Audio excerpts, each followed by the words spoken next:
He was a beloved small-town police chief when his life was cut tragically short on what could have been a routine call. Now a new book looks into the life of Rainier Police Chief Ralph Painter and the murder trial that became Oregon's longest untried case.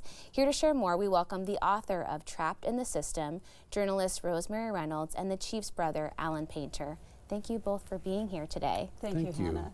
Alan, I'll start with you. We were just chatting about your brother, and you have some really special memories of him growing up.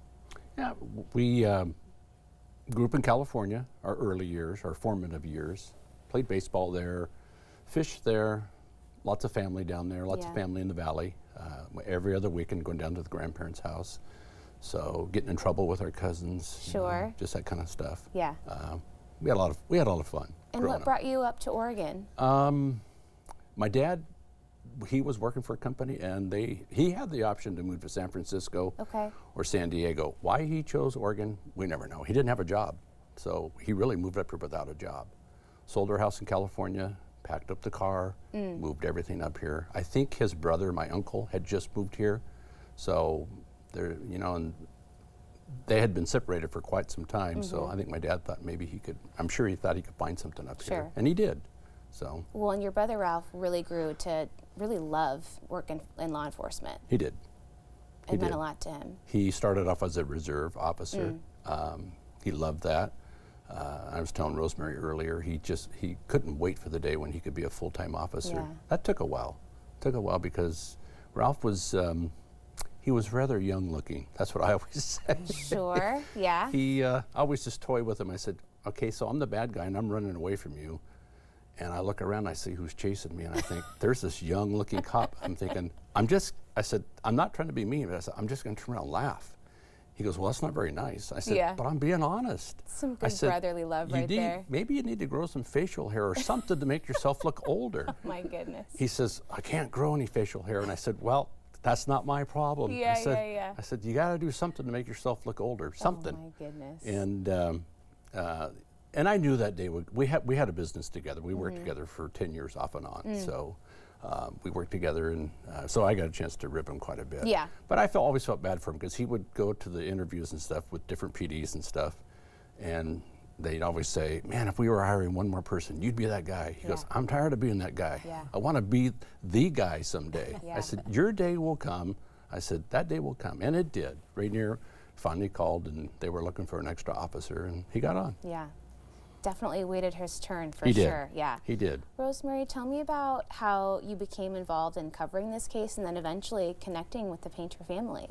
Well, Hannah, it was really interesting that day, January 5th. We were all just coming back after Christmas break, and it was the end of my shift. It was like maybe 12:30 or 1 o'clock, and this had happened earlier in the day. And I heard the scanner. It was just going crazy. And I was getting ready to leave, and I walked by the news director's desk, and I said, what's going on? And she said, sounds like a police officer has been shot. She said, kind of stand by because I'm going to want you to go out early tomorrow morning. Lo and behold, that by 6:30 that night, she called and said, you need to be in Rainier at 4 tomorrow morning. So that's when it started for me. And as a journalist, we get assigned to so many different stories. Mostly for me, it's been court, police, and fire. And so it wasn't unusual to cover a murder. But this case, as days went on, as weeks went on, was something that really kind of tugged at my heart. And later, as things progressed, one day Alan and I were in court, and he would always text because we started to get more acquainted with each other. And he said, this might make a good book. And I kind of thought about it, and then he asked me again, and I said, well, maybe. But I found myself on my own prior to that conversation starting to save everything I could find on what was going on, whether it be a newspaper article or a report from one station, another, what I was working on myself. I just never really let go of it.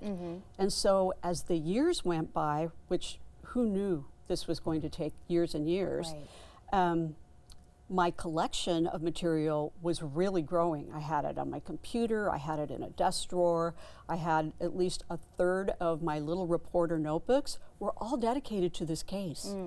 And so I just felt compelled to eventually put it together with input from Alan and get going. Wow.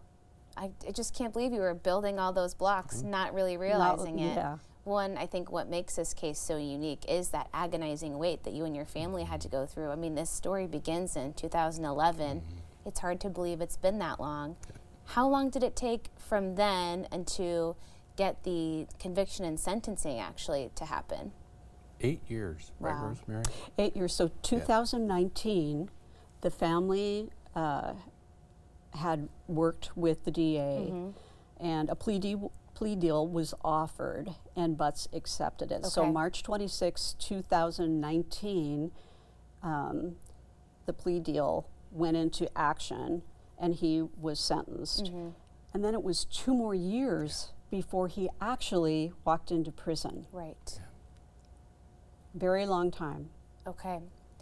What has it been like for you all since then? I mean, the story doesn't end there, right? I think that's what people don't realize sometimes about these cases, that you've spent all this time waiting and then the sentencing occurs, but your life still goes on and you have to live with this. It does go on, and the kids and his wife Amy, and everybody involved, and the officers that were involved, the officers that were there that day. I mean, they have to try to get past that. Yeah. Not easy.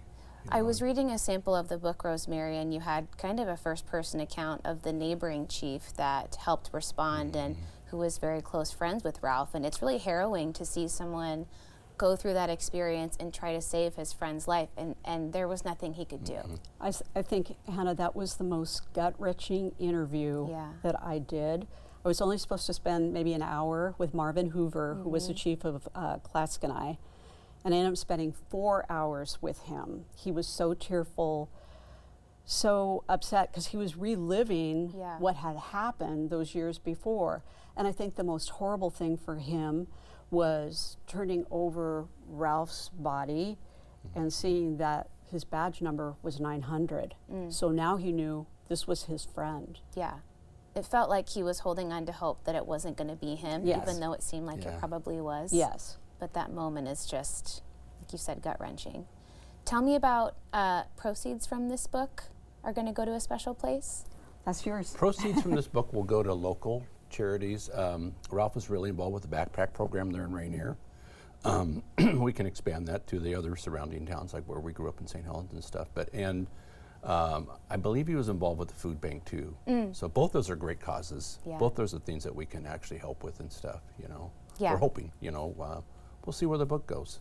So for sure. You know. Rainier's a special place. People really take care of each other there. It really is. It's a small community. I always used to say, I think I said in a couple of newspaper articles, I called Mayberry on the river, and Ralph was Andy, because that's just about his demeanor too. He was like Andy Griffith. Yeah. He really was. He was that laid back and just that kind of a police officer. Well, and obviously very beloved by the whole community there. Tell me about the rest of your family. How are you all doing now? And with this book coming out, I mean, it's probably bittersweet, right? It is bittersweet. I mean, Rosemary talked to Amy more about it than I have, you know. We all kind of went our different directions. We all had to kind of heal on our own, you know. I mean, we've come together for family stuff, you know, but everybody's kind of healed in their own way, you know. Everybody, you know, it will be a bittersweet thing. It opens up wounds. It opens up, you know, like Rosemary was saying, for Marvin to relive that. I think, according to Marvin's account, that's the first time he's really talked about it since. Well, and sometimes when you can have someone come in from that outside perspective, you can really understand the events better and put the pieces together, like we were talking about, maybe even more than what you realized as the trial was ongoing, because there's just so much information. It's hard to piece together. Well, there wasn't a trial. It never got to trial because of the plea deal. But I will say this particular case mirrors exactly what we're going through right now, deficits in mental health workers. 2022 Mental Health Association says Oregon has 900,000 people with mental illness. One person services 350. Wow. That's nowhere near enough. The courts are lagging. Just everything is just spinning backwards. We're 50th in so many areas that all need help, and the book points it out. I just kind of gradually went through it and just kind of created a timeline moving forward, which is really relevant today. Yeah. It's probably heartbreaking to put those pieces together, but hopefully it can help us figure out more solutions in the future. We can try. Yeah. Well, we appreciate you both for being here. Thank you so much for spending some time with us. Thank you. Looking forward to so much. seeing the full book very soon. Thank you. Okay, Rosemary's book again is Trapped in the System, and we'll have more information on our website at katu.com. We'll be right back with more Afternoon Live right after this.